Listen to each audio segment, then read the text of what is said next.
She stood barefoot on packed earth, while a scribe's pen hovered above a ruled line, ink poised like a verdict. A folded scrap, the size of a thumb, lay secreted in the cuff of her sleeve. One carefully written entry, one marginal note, could reorder a household, names, rations, quarters, relationships, as if a private life were a ledger account to be credited, debited, reassigned. We use a shorthand in this film to describe a recurring sequence we find across those books. The second night. That phrase is not a label from the archives. It is an analytic tool, a way to group together a set of acts in which discovery or naming is followed by some form of consecration or reclassification on paper.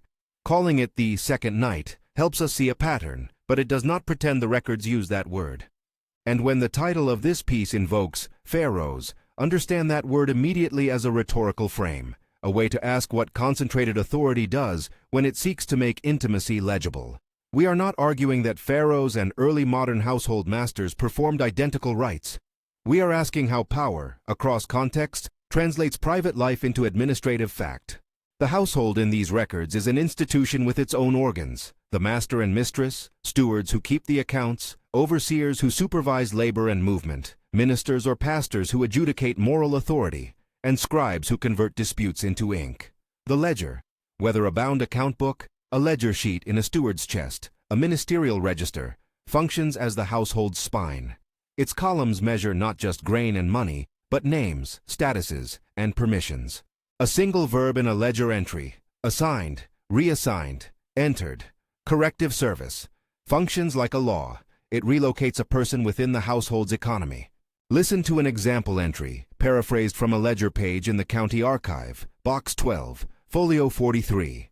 Jane, assigned to Sir Thomas, rations altered, visitation curtailed. The words are terse, their implications ripple. Another folio, county archive, Pastor Jonas folder, box 7, folio 8, records a minister's note. Complaint heard, names read, Master Henry decreed reassignment, ledger updated. These are not dramatic testimonies, they are administrative traces. Yet taken together, they suggest a repeatable procedure. Discovery or complaint, a naming or declaration before authority, and then a written change that reshapes material life. Who sleeps where? Who receives what? Who may see whom? There is a technical reason to treat that sequence as a unit of analysis. The ledger creates enforceable memory. Inked entries circulate within the household and outward to parish registers, parish courts, and labor ledgers. A conjugal or extramarital connection, once written down in a ledger, acquires a durability that oral testimony does not. The act of inscription, of turning an intimate event into a column entry, is itself a governance act. It reassures household authorities that what was once private can be managed, reallocated, traded, or disciplined. If you read these books as living documents, Dr. Lewis, an archivist who has worked with these collections for 2 decades, told us, you see how administrative language becomes a means of control.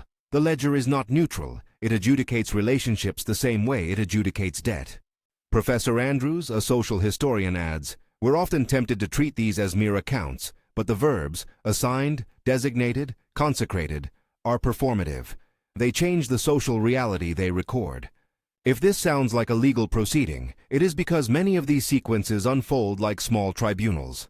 A folded note found in a coat sleeve becomes evidence. A steward presents the note. A pastor may be summoned. Orders are pronounced. A scribe updates the book. We will reconstruct one such sequence to show how the parts fit together, but first a short practical clarification. The documents rarely state motives. They record actions and consequences. Where motives are missing, our language will remain careful. The records suggest and corroborate patterns. They do not prove inner states. Reconstructed from depositions and household records, County Archive, Box 4, Depositions folder. Amina's hand trembled as the steward unfolded the paper. Daniel stood apart, his sleeves rimmed with starch. Pastor Jonas read aloud the words. Master Henry's face did not change. He directed the steward to enter the name in the ledger and order quarters reassigned. This reconstruction is brief and is grounded in the depositions and steward's notes, but it is not a transcript of private speech. It is offered only to illustrate the sequence of events that the paperwork records. The documents we cite are specific. A steward's log in County Archive, Box 9, Folio 22. A petition in County Archive, Box 11, Petition 3. a ministerial note in the Pastor Jonas folder. When we say read aloud or directed, we mean those actions are implied by the administrative sequence and by testimonies in the depositions. The documents show the order of matters and the resulting ledger changes. How does the second night look on the page? We will step more slowly through the ledger mechanics. A typical cluster begins with an inciting note, a petition, a complaint, a folded message, an overseer's report, filed in a petitions register, County Archive, Box 11, Petition 3. The steward annotates it in his daily log, County Archive, Box 9, Folio 22, and escorts the matter to the household head or the pastoral authority. The formal act, a pronouncement, a consecratory phrase, a declaration of status, is then recorded in the household ledger, where columns are updated. Household assignments, ration allotments, sleeping arrangements, and disciplinary notations receive new entries. Finally, the parish register or the overseer's ledger may echo or transmit a short version of the change, making it legible beyond the household's inner circle, Parish Register, Box 2, Folio 15. To be clear, when we compile these elements under the name Second Night, we are grouping a discovery and record sequence that repeats across different case clusters. We are not asserting that every instance follows an identical ritual choreography. The term helps analysts detect a pattern of administrative conversion, how intimacy is made into a record that the household can enforce by virtue of its circulation. If you want to follow the documents we use, the sources and full transcriptions are linked below. Consult them to check our citations and to read the pages as they appear in the archive. Reconstructed from depositions, County Archive, Depositions folder, Box 4. The steward set the note on the table. "It says she was with Daniel the night before," he read. Pastor Jonas closed his book. "We must settle this for the good of the household," the pastor said. "Enter it as assigned to corrective quarters." The scribe bent to his ledger. Because the records are administrative, the coercion they suggest is often material and procedural rather than theatrical. Look at the instruments: baths ordered for purification, haircuts or shavings recorded as service, reassignment to different quarters noted as correction, ration reductions entered as commutation. These actions are procedural controls disguised by bureaucratic language.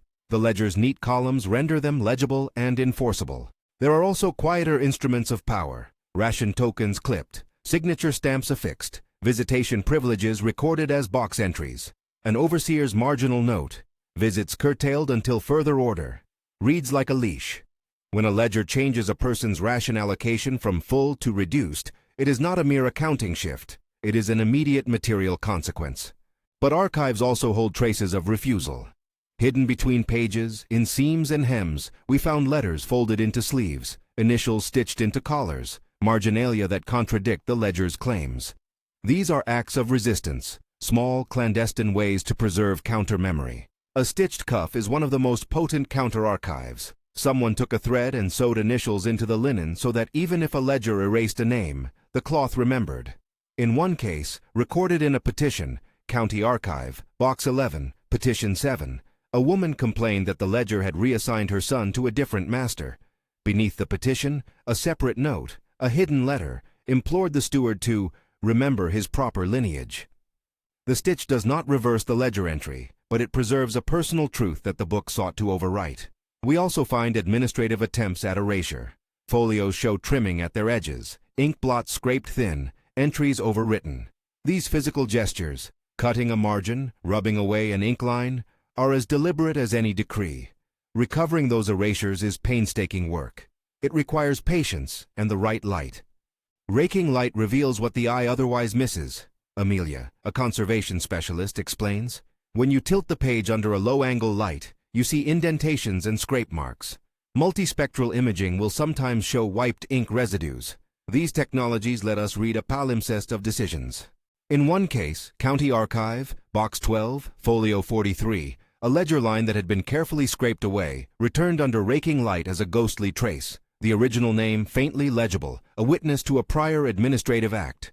I want to pause here with a brief warning. The records we discuss document coercive administrative practices that reshape intimate life. Some viewers may find descriptions of reassignment, curtailed visitation, ration reductions, and enforced correction distressing. We will avoid graphic detail, but the subject concerns social and material harm. Bear that in mind as we continue.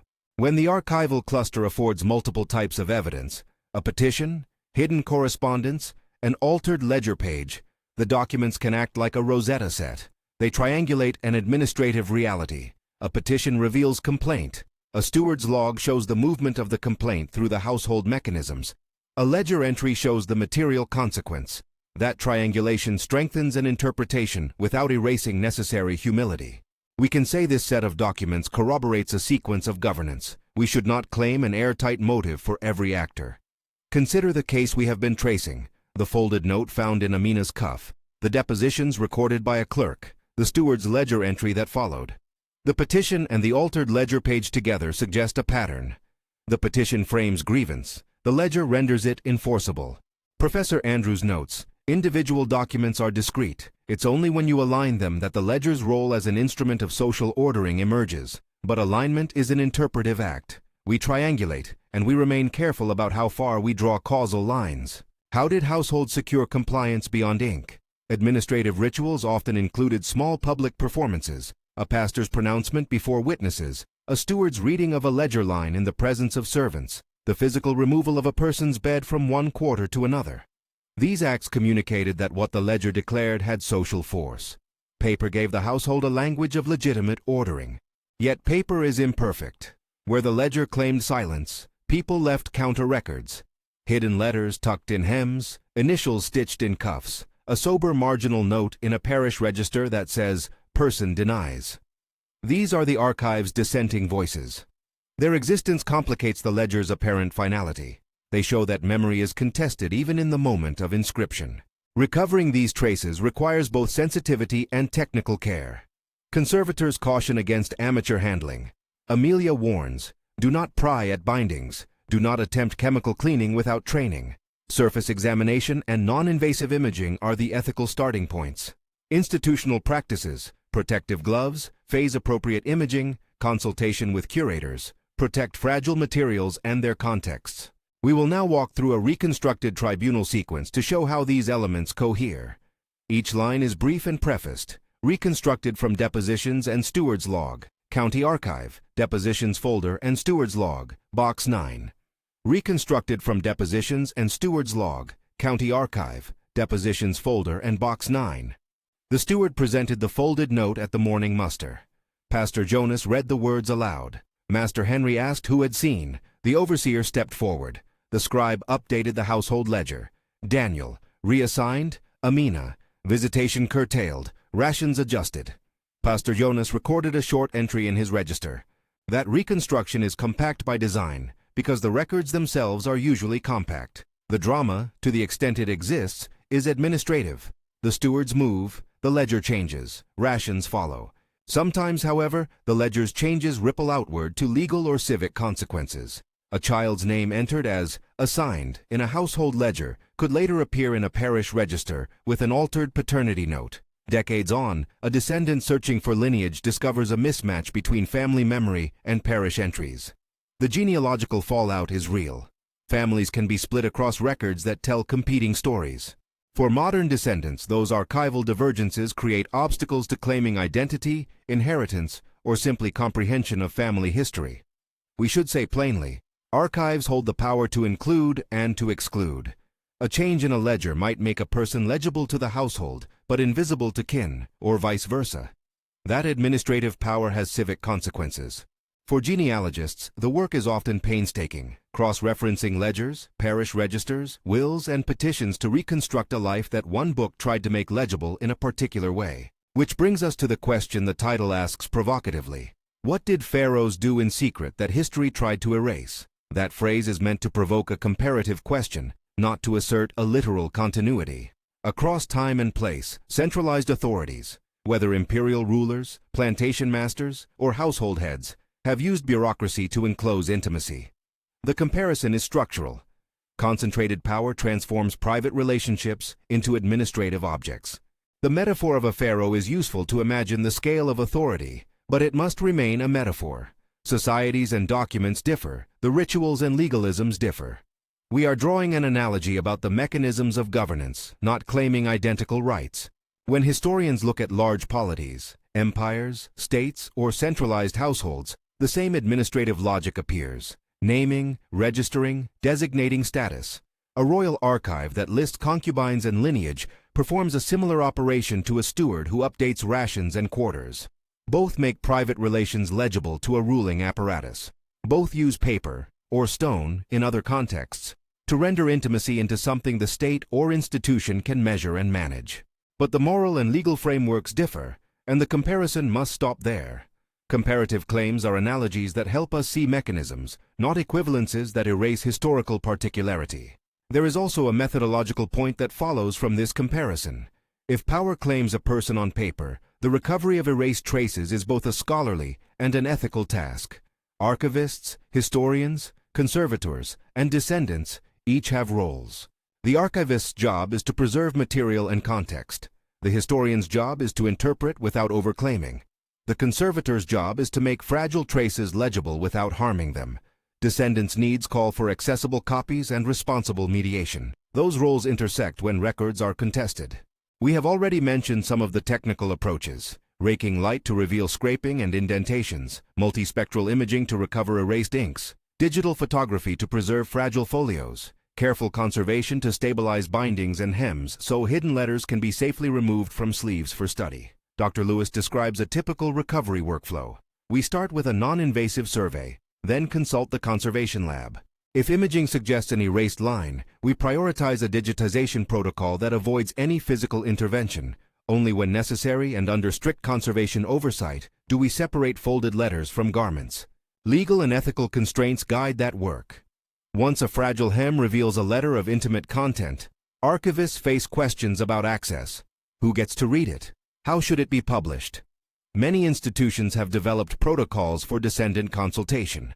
The records belong to the public history, but also touch living families.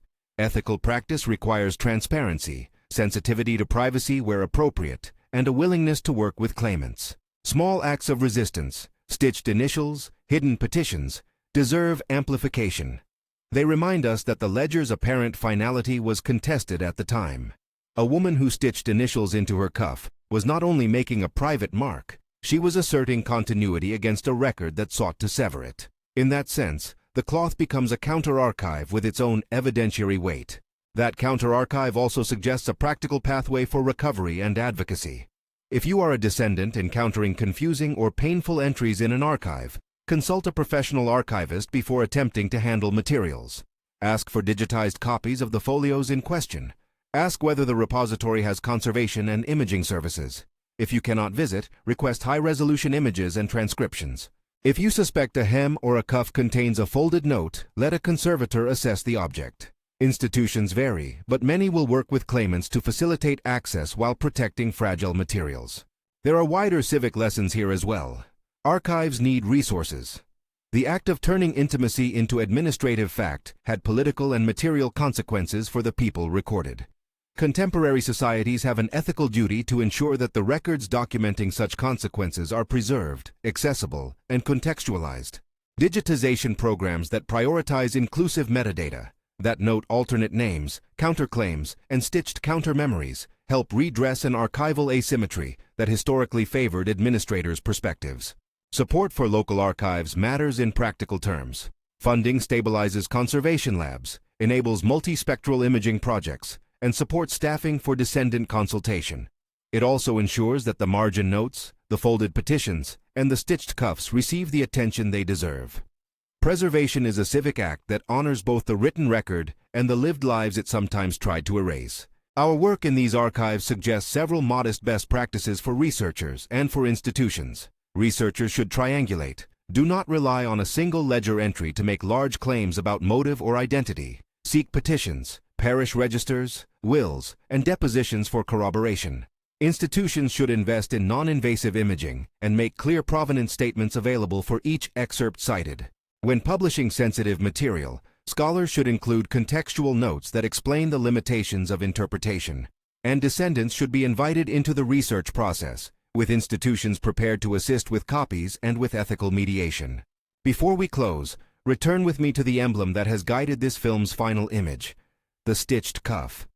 It is small and domestic, a single loop of thread through linen, an insistence that someone mattered.